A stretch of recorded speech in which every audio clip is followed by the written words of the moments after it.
Welcome back, Hidden Unicorns. I am your host, Danielle, and you're listening to the Hidden Unicorns podcast. I hope you guys are doing well. We are in our second week of our series, Women in the Bible, and this week we have another woman of God coming on here and sharing with us about the story, The Woman at the Well. Now, before she hops on here, I am going to just read a little summary about this woman so we can have an overall idea of who this woman is. So, we all look to something or someone for satisfaction. We rely on a good meal to make us feel full, a good description to make us feel important, or a spouse to make us feel loved. Yet these sources for satisfaction do not compare to the one who truly satisfies us. In John 4 1-30, we read about a woman who was seeking satisfaction in the wrong places. But when she was encouraged by Jesus, her life was changed forever. Jesus traveled to Samaria and sat down at a well. While there, he met a Samaritan woman who came to drink water. When Jesus saw the woman, he asked her for a drink. This surprised the woman because Jews did not usually speak to Samaritans. The woman was also likely surprised because she was a female. At this time, women were viewed as lower than men, and men and women did not speak. Jesus, however, broke these barriers by speaking directly to the woman. Jesus told the woman that he was able to give living water and taught that anyone who drank this water would never be thirsty again. The woman asked Jesus to give her this water. Instead, Jesus revealed where this woman was seeking satisfaction. She asked her to go get her husband, and she told Jesus that she did not have a husband. Jesus declared that, indeed, she had been married to 5 men, and the man she was with now was not her husband. Such truth revealed that this woman was in sexual sin. Yet, Jesus did not push this woman away for her sin, but revealed himself to her as the Messiah. The woman responded by going into town and calling people to come and see the man who knew everything about her. The man who could be promised, the man who could be the promised Messiah. Many people listened to her testimony and believed. Hi. How are you, beautiful? Okay, I'm good. How are you? I am great. No complaints at all. Glad to Okay. be here. Glad to be here. I have a very special guest on here with me who is helping me with the series Women in the Bible. Could you introduce yourself to us today? Yes, hi. My name is Jamisha Morgan, and I am well, I do a lot of different things, so I didn't want to make it too long. But I am a certified life coach, or we like to say transformation coach, through John Maxwell. That's one of the main things that I do. I'm also a photographer, and I also have a ministry. It is entitled To Be His Too. And we have been around for, was it July 3rd will be 9 years that we have been on Facebook. We have a private group, and I have about 10 ladies that come alongside me that live in different states. And we all have assignments. Every day we show up 7 days a week. Some do, Monday, Wednesday, Thursday, but every day we have fresh content that is flowing on our page. And we also have a website as well. And our hearts every day as we get up to engage, equip, and empower. So, I mean, it's mainly for the women, but there are some things that we do that are open so that, the word is for everybody, so that the men can be incorporated as well. But our actual group is private and it's only for women. Okay, awesome. That was a great introduction. Can you tell us a little bit about your testimony and how you started this group?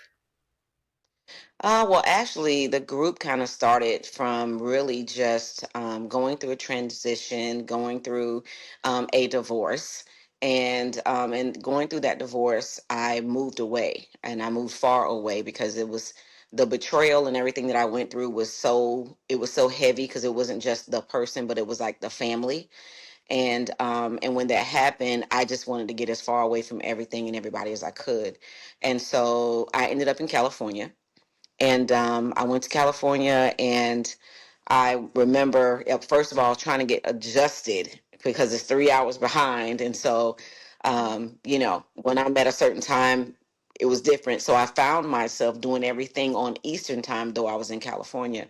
And I remember just sitting up one night, and because I wasn't sleepy, and I was sitting up and just thinking about my life and thinking about the things that I had gone through in an almost 17-year marriage and all the things that I found out. And I was just, God, is there anybody that is authentic anymore?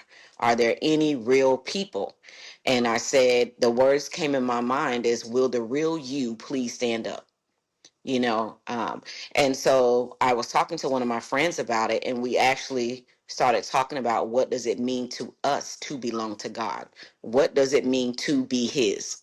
And we started writing a book about it, actually. And I decided that, while we're writing this book, what if we start doing lives on Facebook just to bring everyone in with us so they can kind of walk this journey with us? Because she was sharing her testimony that was kind of similar to mine, and hers was after a 4-year marriage. And so we had that commonality of, unfortunately, of hurt and pain and questions. And so, but God was our anchor. That was the thing that centered us. And so we started writing the book and started going live. She was a lot more shyer than I am. I'm not shy at all.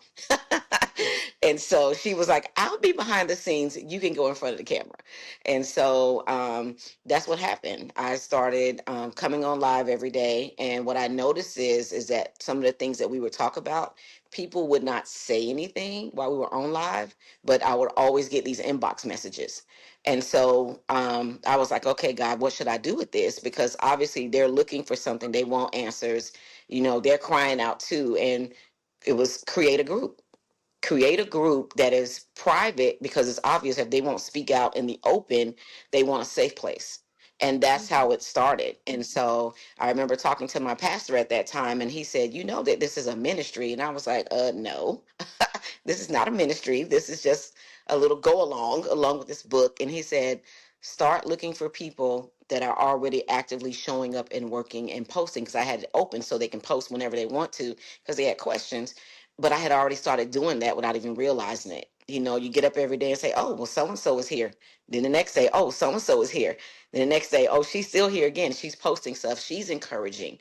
And so when he said that, it was his confirmation. And so I just started calling different ones saying, hey, I'm looking to build a team.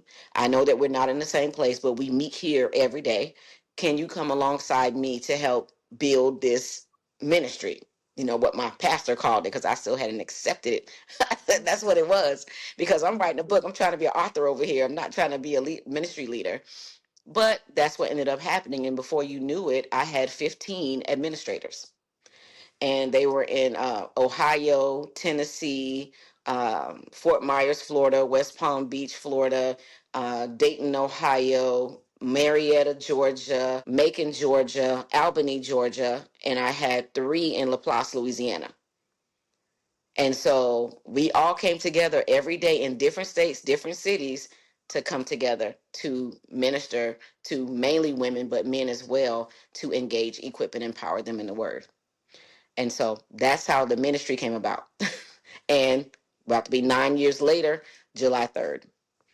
And Wow. our second women's conference is coming up in June. We had one in High Point, North Carolina, 2 years ago, 2024. And this year we'll be in Fort Myers, Florida. So Oh, we're wow. excited. Yeah. Yeah, that's absolutely fun. So when I Yeah. reached out to you about being on the podcast, I gave you the opportunity to choose the woman that you would like to talk about, and you chose the Hmm. woman at the well. Could you share with us Yes. why you chose that woman? Well, I chose that woman because, having been married before, um, I remember being in places where, where you see people that their marriages just seem to be perfect, and it's the marriage that you always wanted. You marry one man, you have your kids, your one dog, your picket fence, and everything is beautiful. That was not the case for me. Was not the case for my life. And so, having been married, my last marriage was the fourth marriage that I've had. And it was a fourth marriage because, first of all, I got married very young. I got married like a fresh 20-year-old. And the marriage was great. Guy was great. Great guy.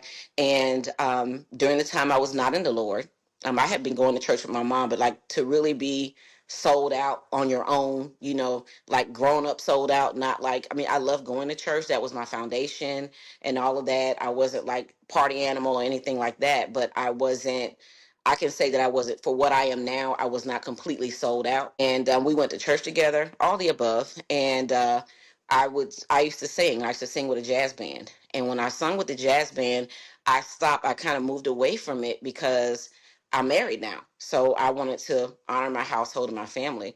And he kept pushing me to do it.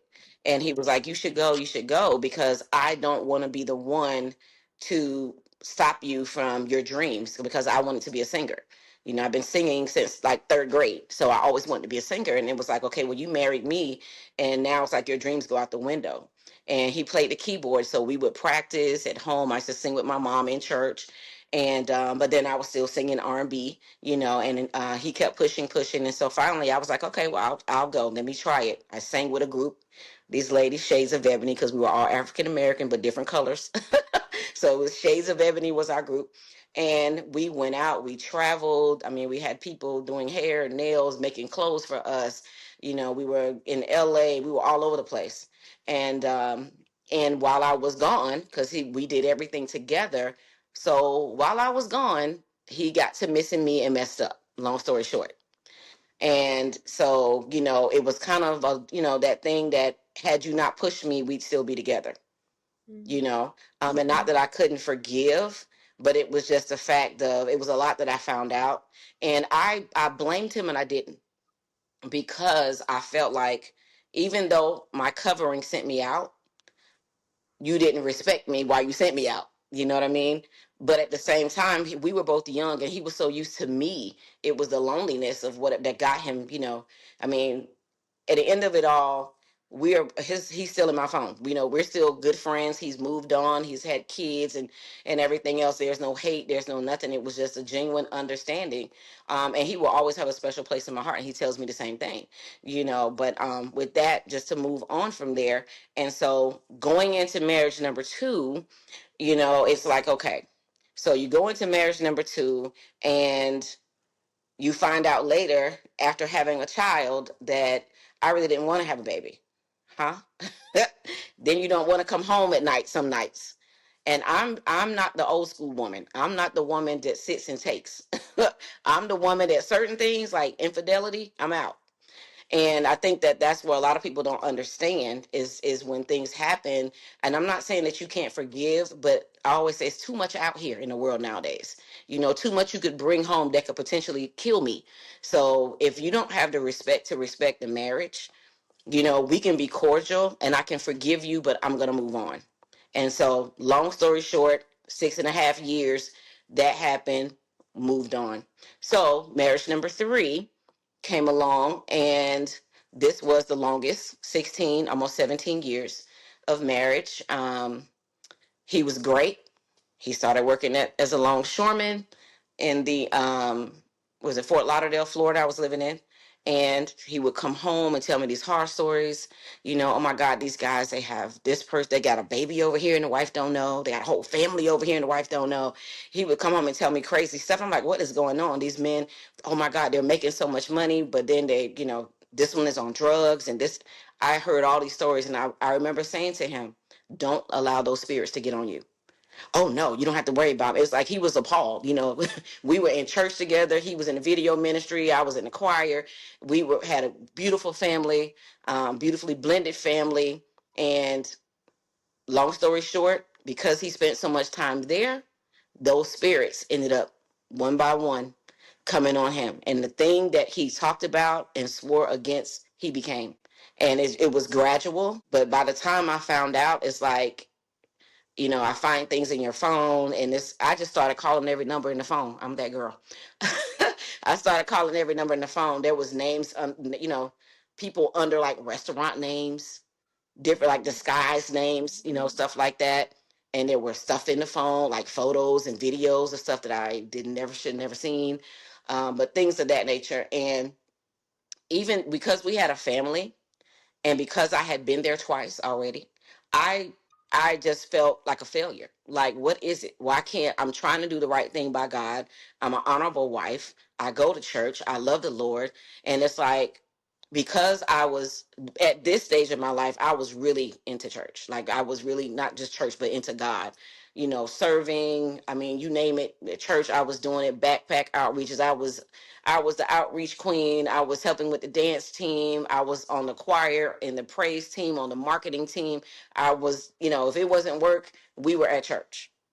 And the job had him always being away from home. And this is how he ended up easing out into other things, because there was no accountability. You can easily make a quick phone call and check in, and then you have a whole nother life. And he ended up building a whole nother life.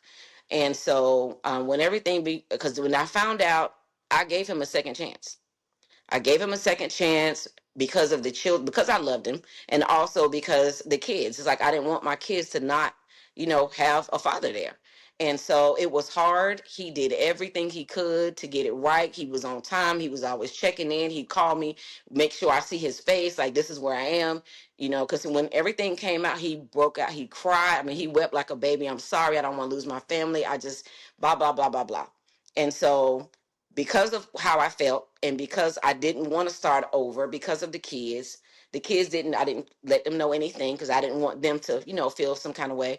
So I internalized that. And because at this point I am over women's ministry, and it's like what I'm helping other people with in their marriages, and praying with them, and trying to help them, now is my story. So it's almost like, what do you do? Because as a leader, they expect for you to be strong. You're the tough one. You're the, how do I bring this and tell them? So, like, who helps the leader? Who can the leader go to, almost? And so that's kind of where I was. And 7 more years went by. 7 years went by, and it was about 3 or 4 women. And after all of that happened, and finding out their family members knew stuff and didn't say anything, and different ones knew this and that, and I just felt so betrayed by that entire family. Because I'm like, the older ones were very upset, but the younger ones, like a little younger than me, those were the ones that knew what was going on. And it was like, well, I'm not going to say anything. But when they saw me, they smiled in my face. People borrowed money from you. And the whole time, that, you got this going on, you got that going on. And it's like, you feel like the stupid one, because everybody knows what's going on behind your back, and everybody smiles. But nobody pulled him aside to say, look, you're getting ready to lose your family. This is years of investment. You got a big, beautiful home. You got all these things going on. And by the time everything found out, I almost committed suicide. During that time, and I'm one that will, that's why I say never say never. I was so broken after all those years and giving all those years. And part of me was mad at God for serving so hard all those years. But I realized I was serving a whole lot because he was gone a lot. And I had a pastor ask me, because my daughter was in her last year of school, and I said, I'm not going to do anything while she's in her lab. I don't want to disrupt her before college. And he said, can you separate your emotions from your being? And I said, my emotions from my being. He said, because it's your husband, you have been married for so long. I know you love him, but you're hurting. If you decide to stay this last year, are you going to, he said, you have to not, it's going to be hard because it's your husband. You have expectations because it's your husband. He said, but you're going to have to not expect anything from him. Because he had got to the point now where he come home when he feel like it, when he's not supposed to come, when he's supposed to come home, he was coming home at like 9, 10 o'clock at night, or he'll make an excuse and come home the next day. And every time it's like my hope kept being built up and it dashed back down. built up, dash back down. And he said, you're going to have to not expect nothing from him. And then, and I was determined for my daughter. I said, okay, that's what I did. I did it for a year, but in my heart, my mind, I knew it was already over. And of course, he got worse as time progressed. So at the end of that, that was number three. I left, I went to California for about 5 months. Did not like it over there. Spiritually, did not like it. And I decided to come back. And I went to Georgia and met a gentleman there. That was number four, and everything was great. He was great. Not right away. I met him after about being there about 2 years, and we hit it off. We had great conversation. We did talk about past and history, things of that nature, and it went for something good. Starting a business together, all of that. We were like two peas in a pod in a place where it was just the two of us. And maybe that was probably the reason why it did last as long, because there was no one to interrupt anything, because it was just us. We were all we had. And we worked hard to build a business, and we built a business. And then we went home to where family is. And that's really where the problems began. Because, for me, I felt like the jealousy, the envy, all the negative talks and different things that were going on. I think the entitlement from family, because more was being done for the family than for me. You know what I mean? And not that I require, and that's the thing he used to always say, you don't ask for anything, because I worked. I didn't really didn't. You provide a roof. I can do my own nails. I can put gas in my car. I paid for my own car note. I was self sufficient in saying I make enough money that I don't want to put a bunch of weight on you. Um, and in the end, it just ended up being a big, big mess. Things that I didn't know what was happening. Every week, I would leave because the things would get ugly, and I would leave and I would come back, and then it would be different things being done in the home. You know, all the towels being taken out of the room except for one towel, one washcloth, and one hand towel. I come home another week, I leave and just be gone, come back. You don't eat anything that I cook. Then I go, just when everything started getting ugly, I would just leave. I'm just that person. I don't like the drama.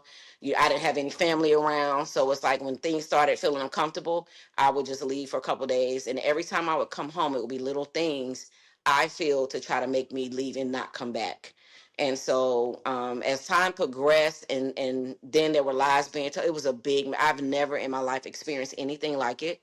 I promised God, as far as me getting to a point of feeling like I'm going to do something to harm myself, that was out the window. I would never do that again.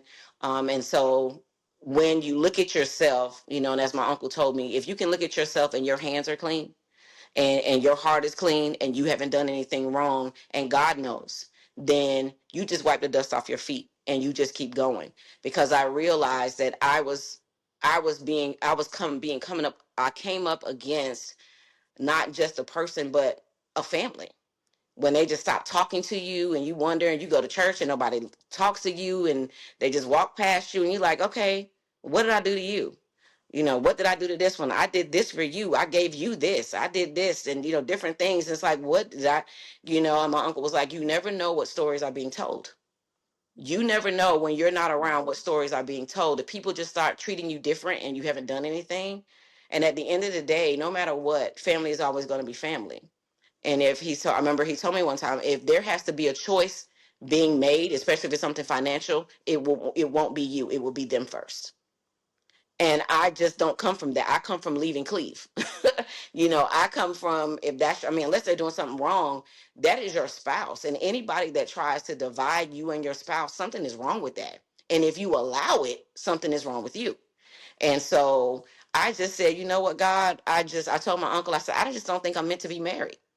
Because it's like a pattern that I begin to pray and even ask God, like, what is this cycle? Like, I want to break this cycle. What is it that I'm doing wrong? Like, what, did I not take long enough to get to know him?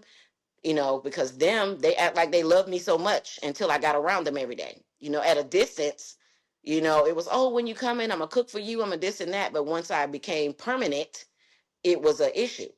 And so I still, to this day, I don't even know how I ended up in a divorce. To this day, I don't know. But my uncle is my go-to. He's like my daddy. And he was like, there's things that were happening that you don't know anything about. And there's also things that I believe that God wanted to protect you from.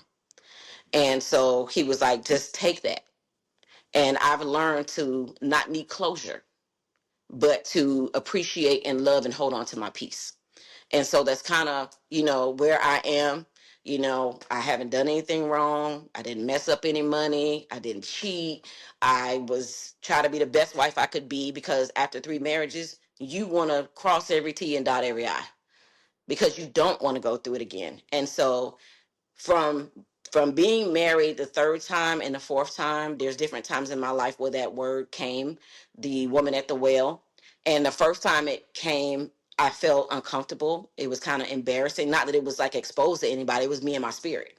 And I was like, man, like, even if somebody try to talk to you and they say, well, like a guy, and it was like, oh, you get in a conversation and, well, you've been married before. Yeah, well, how many times you been married? And it's kind of like, because even with my 4th husband, that's the only lie I ever told him, because I was embarrassed by it. I mean, I did eventually tell him, and I didn't even know why. It's just like it just came out. And I told him, I said, I think it's just embarrassment and shame. And he didn't care, because at the end of the day, I was his number 4 too.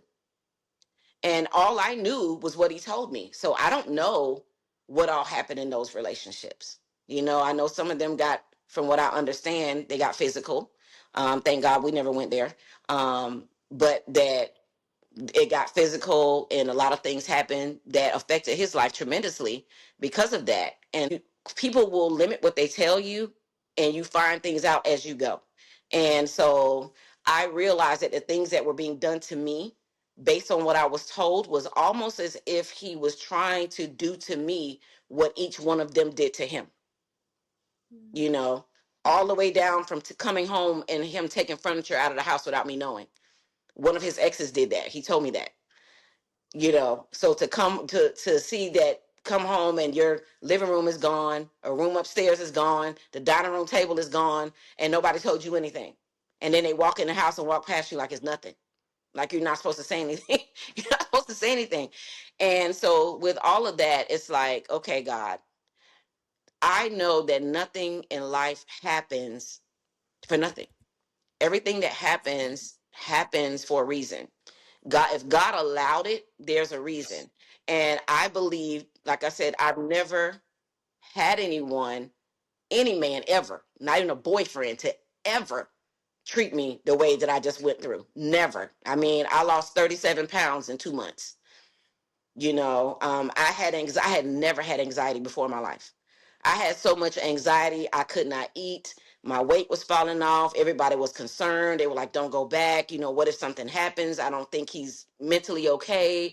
All these different things. What if he does this? My son was ready to, and my son packs. So my son was like, listen, if something happened to you, and I'm like, no, I don't want you doing anything crazy, because I don't want you ruining your life. But that's how serious it was, that people were really genuinely concerned about my health. And they saw me losing the weight. My daughter was like, Mommy, when I saw you, she was like, I just took a deep breath, but I just didn't let you see it. She was like, no, it's obvious that something is wrong. And I have never in my life been through that. And I feel like God had me in a place, because he know I love hard, that he had to break me all the way down in order to break the cycle. And I'm like, show me what the cycle is. Show me what it is, because I'm just trying to be a loving wife through everything, through every single one. And so when I see the woman at the well now, I have embraced her. I'm not ashamed. I'm not embarrassed. Number one is because I did not call any of these breaches in a marriage. That right there is key. Number one. Number two, um, is the fact that, when Jesus, of course, baptizing along with John, and then you have the Pharisees that are trying to pit them together by saying who baptized the most. And this is in John chapter 4, where they're baptizing. And for me, I felt like when I read it, it's as if Jesus was saying, look, we're doing the work of the Lord, and now you all want to come and like it's a competition. This is not a competition. All right. So Jesus decided to just go ahead and leave the scene. and to go back to Galilee. And so on his way, he had to go through Samaria and go through the little city. I think that's where the woman was at the well. And so this well had been there for a long time. It was from Jacob, and it was like going through the generations. He left it for his sons, all of that. And so he sat down near the well, and the woman comes with her bucket. She's getting water. He asked for a drink. I know you probably know the story. We heard it a million times. Asking for a drink. She's shocked that he's even talking to her, because back then, of course, the Jews would not be caught dead talking to a Samaritan woman. But getting to the point of him, talking about, thirsting, he asking her for a drink, and she's basically saying, no, asking him why would he, be talking to her, and then him basically letting her know that if you knew who I was, the blessings of God, and basically I'm coming as a blessing to you, even being here in the presence. You should be basically asking me for a drink. And she was like, well, okay, well, I'm paraphrasing.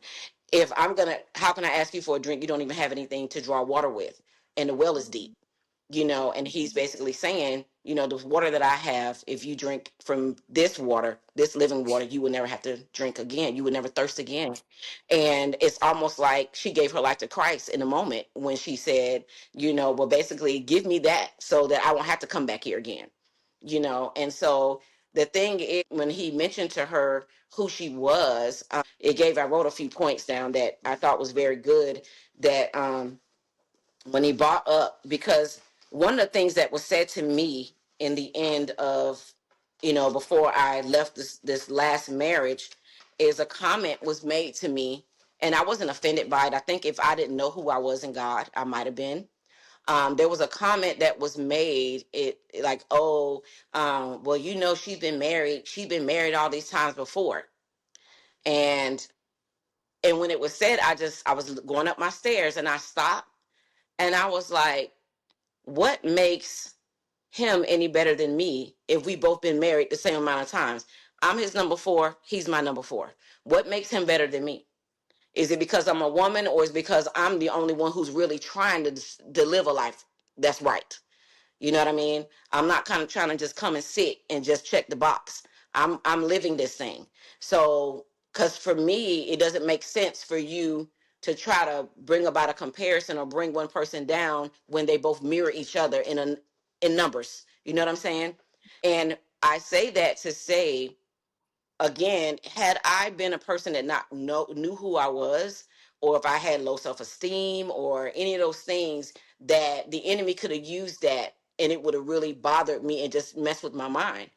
But the point is that Jesus knew about her situation, and he made her aware, and that awareness let her see who he was. And just the points I want to give you real quick, I wanted to share, because I always tell people, you can say what you want, you just, it's gonna roll off, because I'm the wrong one, because I know who I am.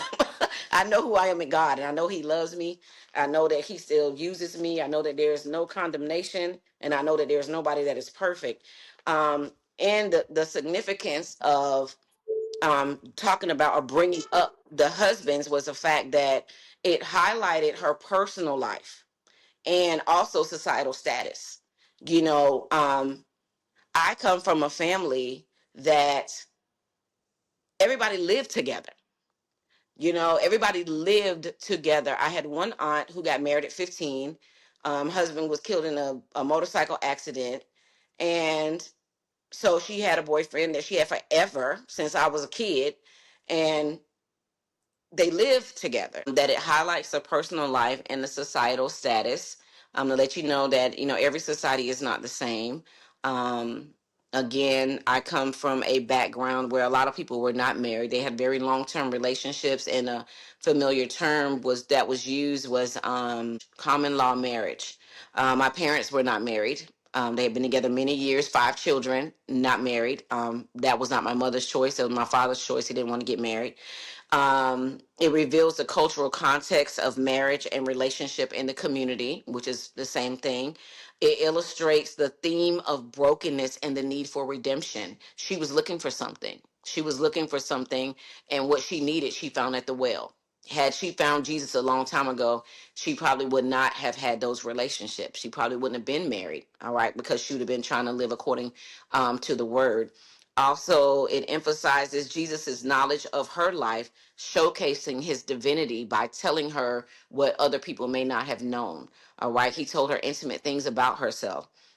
Serves as a catalyst for the woman's transformation and testimony. Okay, so the transformation happened in that moment. He let her know her true identity, and at the same time, he told her to go and tell the people. You know, she ran to the village and told them, you know, come and see a man. He told me about my life. You know, he told me about my life, things that he would have never known. All right. It encourages discussions also about sin, forgiveness, and acceptance. And that's one of the things that I loved about that. And as you go further on, it's talking about when at this point the disciples show up. They're looking at Jesus like he crazy, because why are you talking to her? She notices, she runs off, she leaves her water bucket behind. She goes and she talks to, you know, tells everybody she's excited, telling everybody about this man. Come see a man. Now the disciples are trying to get Jesus to eat, and he doesn't want to eat. You know, it's like, and they're wondering who fed him. And basically he is full off of the fact that the harvest is plenty, that the people there are hungry. They are hungry for the word of God. And so he was full from her. And also many people ended up coming to Christ. And so they're coming to God. And at the end of the day, the harvest was plentiful. And so, and I'm like that in ministry. When I'm in ministry and I'm doing something in ministry, I can't eat. I can't eat. I've had women's conferences and I cannot eat until the conference is over, because I'm just so in awe of what God is doing in the lives of the people that are there. And I think Jesus was the same way. It's like, you know, my food is coming in a different way. I'm getting full off of this. I'll eat later, you know, the natural food, but the spiritual food is filling me right now. Woo, it's a lot. But it's not even worth even going into all of that. I want to try to give you a little something, but get to the meat of why we're here. And basically the woman at the well and those points that I left is just like, again, everything happens for a reason. And so now God can use me to be a blessing, you know, to other women. And the thing is, it's not even about being married. You know, there's a lot of women who date a lot of men, you know. And I tell people, 'cause I had one young lady, she said my family was on me so hard. It was like, you know, when she got married the second time and it didn't work. And I talked to her a couple of weeks ago, and she was like, when I heard you say that, you don't understand how freeing that was. And I said, because people like to judge and they don't know the story. You know, they'll go with what they think they know or what they heard, but they don't know what really happened. And if they don't know what really happened, then it makes you look like the bad guy. I said, but I've come to a point where as long as God knows, that's all I care about, because I can't please everybody. My job is to please him. And like I said, my hands are clean. I didn't do anything wrong, you know, just trying to be the good, godly wife. Yeah, I used to hear all the time, oh my God, you always trying to be, you always the peacemaker. You always got to be the peacemaker. Why would somebody get upset about that? Yeah. Why would you get upset about me being a peacemaker unless you're trying to be devilish? I like a happy home. I like to laugh, have fun. I don't all the not talking to each other. I mean, I used to go for weeks with no conversation. You know what I mean? You don't talk to me for weeks. You walk past me like I'm a piece of furniture. You know, it was a lot of emotional, a lot of verbal abuse, emotional abuse, and things of that nature. And it attempted to be financial abuse, but thank God for the wisdom that He gave me to keep my stuff where it was. And so I can look back and see all the times that God protected me, and that's what I tell people. You can't please everybody. You don't owe everybody an explanation. As long as you are right with God, and even if you were the one that messed up, you go to God and you apologize. Apologize to that person. If they don't want to talk to you, send them an email or send them a letter and just say, you know what, I'm sorry, I messed up. I messed up. But if your heart and your mind, your hands are clear, let God do what He does. Vengeance is His. Don't try to retaliate. Don't do anything stupid. Live your life. Focus on rebuilding and go on, because I promise you, your latter will be greater than your past. And so, like I told the woman, I said, you know what? Don't allow anybody to beat you up because you're in this situation, you know, and don't think of yourself as less than, because she was like, I was just trying to, you know, live right. I didn't want to, you know, I wanted to honor God. And I said, and that's my story. You know, I don't want to be shacking up with anybody. Yeah, I don't want to be dating all these different men. And so, and like I said, a lot of people who have something to say, they probably dated 10 different men and did all kind of stuff with them. So what makes you better than me if I've dated one guy and try to get it right with God? You know, took it long term, married him, wanted to be the good wife, and it didn't work out.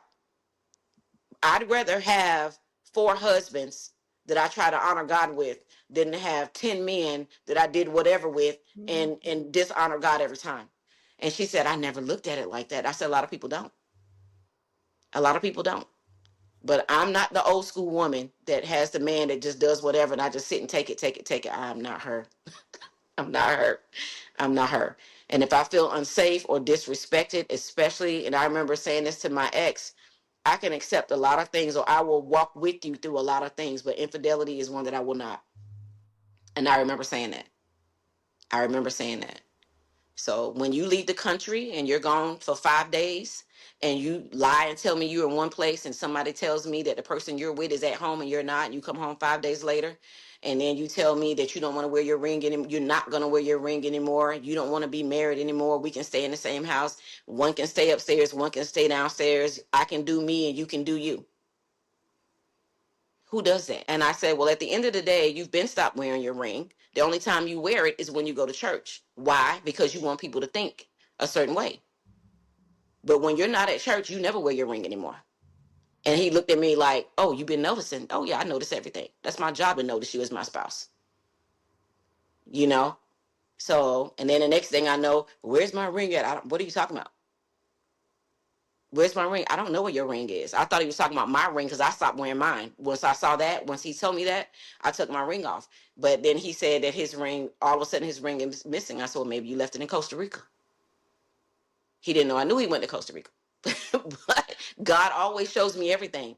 And then Yeah. it was like, so at the end of the day, it's not even to bash him, it's just to say that life happens and you can choose to be bitter, and I'm not bitter, I'm not angry, I have forgiven him. He can say whatever about me or whatever, I've moved on with my life, I'm happy. But at the end of the day, I just had to release. I pray for him, I pray for his family. um one of the ministers, call no names, used to call me and check on me and be like, and make me, come on, I want you to pray for him. Huh? Do what? Come on, I need you to get it out. And I said, well, the first time I cried because I did not want to do it. But I knew Mhm. he was right. I knew he was right. He didn't know I was crying. Because I was like, he did this to me and he did that to me. He was mean to me. He did this and he did that. And he took this from me and he lied on me. And I'm just like, and by the last time we talked, it was like, let's pray. Let's pray. Because I had released it. I had released it. And my uncle always says, he said, at the end of the day, when you can walk away with clean hands, but he has to walk away knowing all of the things that he did to you, knowing that you were good to him, those demons he has to fight with. You can sleep in peace. And so I just said, okay. God put wisdom all around me, love all around me.